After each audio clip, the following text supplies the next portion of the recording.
I said that if there wasn't any problem in 2 weeks, then we would do this, and they did it. And I'm sure that it was not smooth, but it was progress. And this is a piece of the story of John McClendon, and it's a very intriguing one. I've only got a little bit more time, but I'd love to answer questions. How about how the rules got to KU? How did the rules get to KU? You're so patient. That was your first question. Yeah. And in fact, I don't really know that I answered how is the building functioning. So I'll try to address both of them pretty quickly. If you go to a men's KU basketball game or a women's game, the DeBruce Center is accessible to anyone who has come into the game.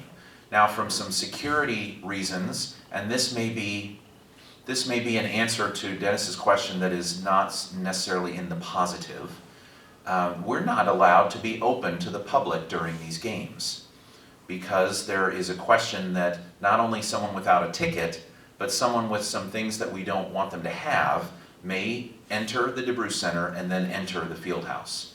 So the issues of security are such that the DeBruce Center is closed hours before tip-off and is only accessible to those who have already gone through the ticket line and are in the field house. I wish that was different, but consider our proximity. It's pretty cool that we're right next to the field house, but we then have to deal with all of the unique elements that the field house deals with. However, now the Williams Fund has a big event on the first floor.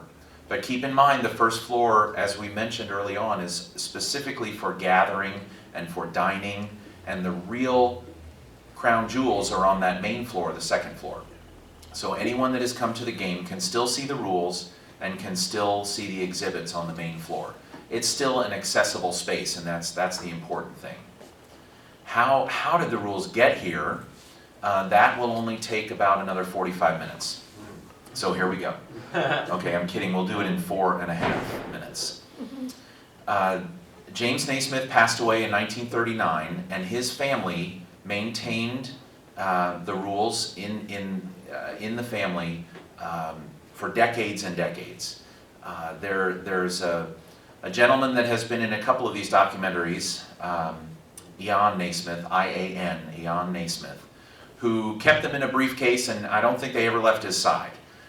If you ever hear that the briefcase was chained to his wrist, I don't think that's true, but it's an interesting urban legend because it was held that close to him that the rumors got started that the briefcase was actually chained to his wrist.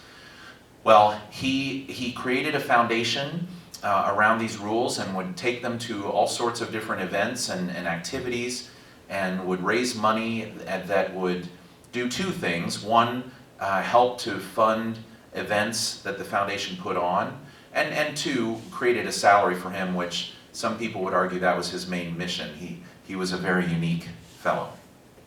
But in 2008, he lost almost all of his sponsorships as the stock market went downhill so quickly, and it was decided that the rules would have to be auctioned off. And it wasn't until 2010 that Sotheby's in New York chose to auction them off with two other items. Does anyone by chance know what one or two of the other items were that were being auctioned off? It's very intriguing. Yes? Was one a basketball? Well, there was a basketball there. That's a good point. In fact, if you know the Harlem Globetrotters at all, Curly Neal, perhaps one of the top 2 or 3 well-known, he was there at the auction. And he would spin his basketball on his finger and get people excited about, parting with their money. One of the other items was a copy of the Emancipation Proclamation that was owned by the Kennedy family. And the other item was a flag that was saved from Custer's last stand. So some pretty unique artifacts. And part of that story is that these rules were not being considered sports memorabilia. They were not auctioned off with Pete Rose's batting, or his catcher's, or his glove. These were historical documents. And if there's one thing that I want you guys to leave with in all of this, we have not been able to find another internationally popular sport that has an initiating document. Not a single, you name off some of the biggest ones, the baseball, soccer, football, they all seem to have grown in popularity from neighborhood games that dictated a group of rules be written once they became popular. Basketball was nothing before these 13 rules, and we cannot find another significant, that's a dangerous thing, because for some people, some sports are more significant than others. But no large, internationally popular sport with an initiating document. That's one of the reasons that we can claim that these rules are historical, archival documents rather than sports memorabilia. I do have one side note, and that is that it seems that volleyball has initiating documents. It's a pretty big sport. Now, if you list it on size of audiences, participation, and revenues and things like that, it may or may not be in the top 10. But the reason I mention it is that volleyball was created by a fellow, I'm glad you're sitting down, I don't think you're going to believe this, that came to Springfield College and was going to go back to a YMCA that was more visited by folks in their 30s and 40s than by teenagers and 20-year-olds. He looked at basketball and he said, I'm not sure this is going to fly in my YMCA. There's too much running. Is it okay, Dr. Naismith, if I play around with these rules and create a game that has some of the same elements but not as much running? Folks, I contend that Naismith is the father of basketball and the grandfather of volleyball. The only other sport we can find that has an initiating document. That's crazy, right? That's crazy. Sotheby's chooses in 2010 to auction off the rules, and there's this funny fellow who grew up in Lawrence and is working in New York City in a company that does film production, primarily documentaries. And he finds out in the paper that the rules are being auctioned off, and he says, oh my gosh, who from KU is going to come here and buy these things? It's obvious that KU needs these rules. So this is a fellow that kind of wears his emotions on his sleeve and is willing to jump out onto the limb, because that's where the fruit is. And he calls KU and says, who's coming? KU says, nobody's coming. And so he says, I don't think that's good enough. I want to contact some people to let them know that this is happening and see if they'd be willing to, he says, I don't have any money, but I follow KU athletics closely enough that I see the names on the buildings. I know some folks that might have money and might be willing to help out with this. Now here's where the funny part of the story comes. He convinces his boss of this film production company to help him with some of the expenses of making this happen if he agrees to have the camera rolling during every minute of the process. So he contacts donors to the University of Kansas and says, I'm making a documentary about the original rules of basketball. Can I come talk to you about it? And they say, that sounds great, sure, come on by. And he gets in the door and he starts asking them if they'd be willing to fund the purchase of these rules. And for some, that did not sit well at all. And for others, they were kind and patient with him and said thanks but no thanks. And finally, he refined his presentation to the point that one fellow said, you know, they do need to be here, and I'll help you out. And that was David Booth. Now, David Booth is the same fellow for whom the Booth Hall of Athletics is named, which is the front of the field house where we've got, well, it's basically the museum for KU athletics. So he certainly has a history of being supportive like this, and he says, you know what, I'll help you out, I'm in it for $1 million.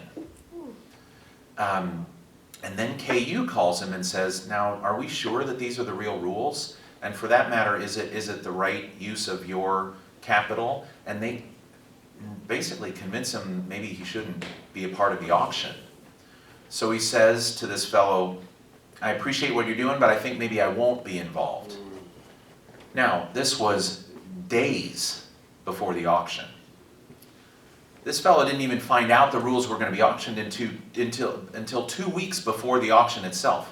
He did all of this in 2 weeks, only to find someone who was willing to help and then lose him in a matter of days. So he had also spoken to a family member of the Fog Allen lineage, and that fellow agreed to talk with Booth again and say, come on, maybe we should do this. That didn't work until the same person, Mark Allen, local doctor, contacted Bill Self and said, hey, would you be okay talking to this guy just to see if we can persuade him? And Coach Self called him a day before the auction. And he said, okay, we'll do it.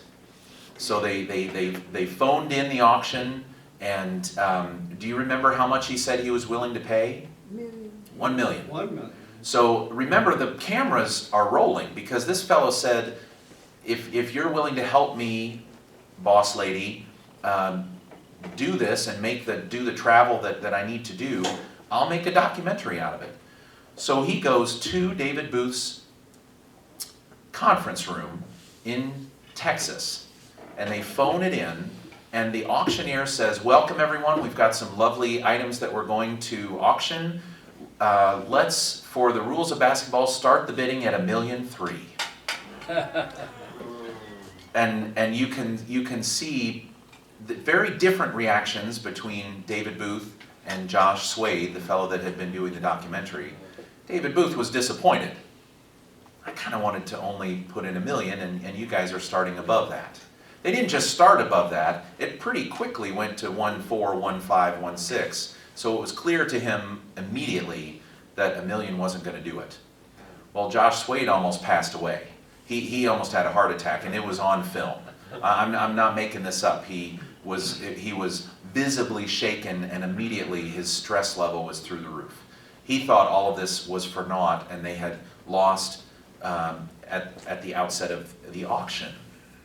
Well, it turns out that David Booth, one of the reasons he's financially successful, he's a very competitive fellow, and he wasn't interested in losing this auction, so he stayed with it.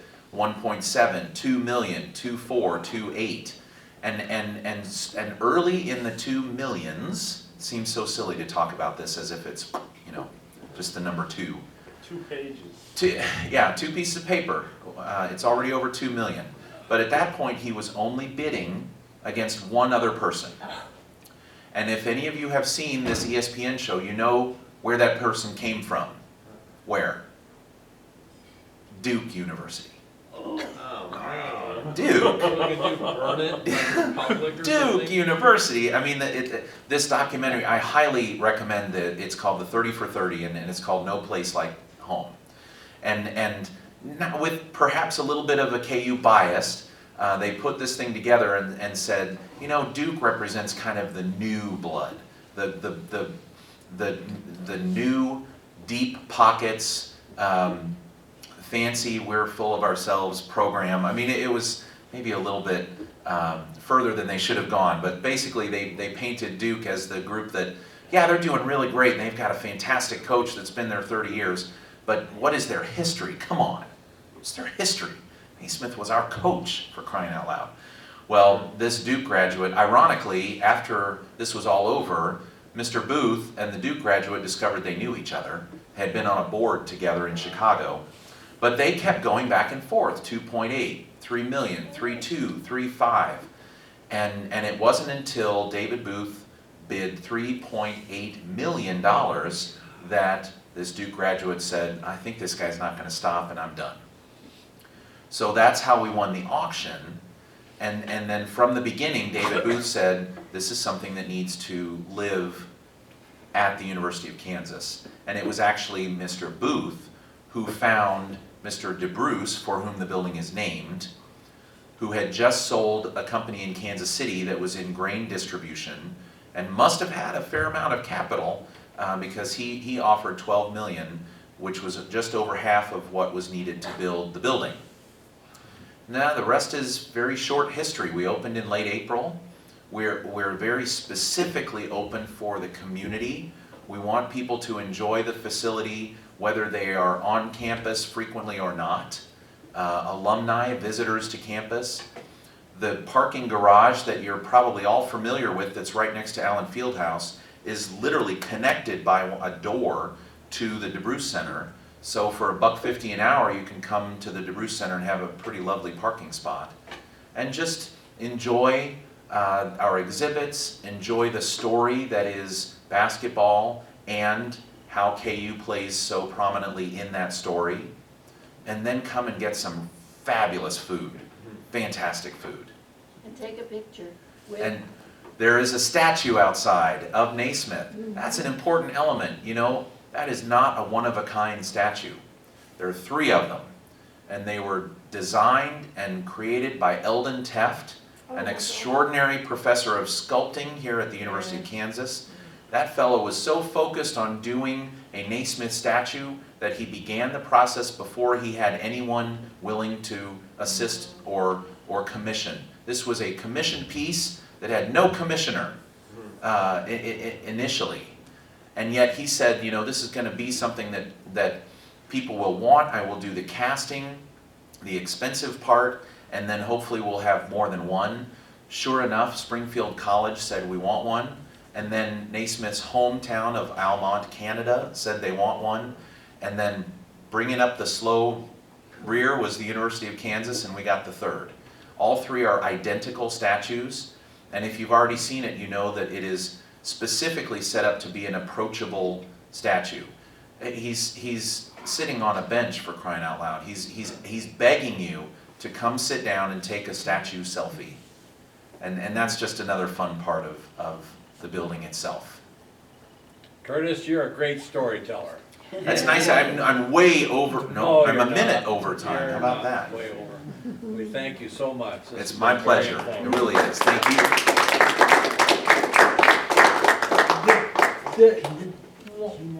Do remember next week. I'll stick around. If you've got any other questions, let me know. Well, I do. Right. What year did they finally cut the bottom of the peach basket out so the ball could go through? You know, that's a great question.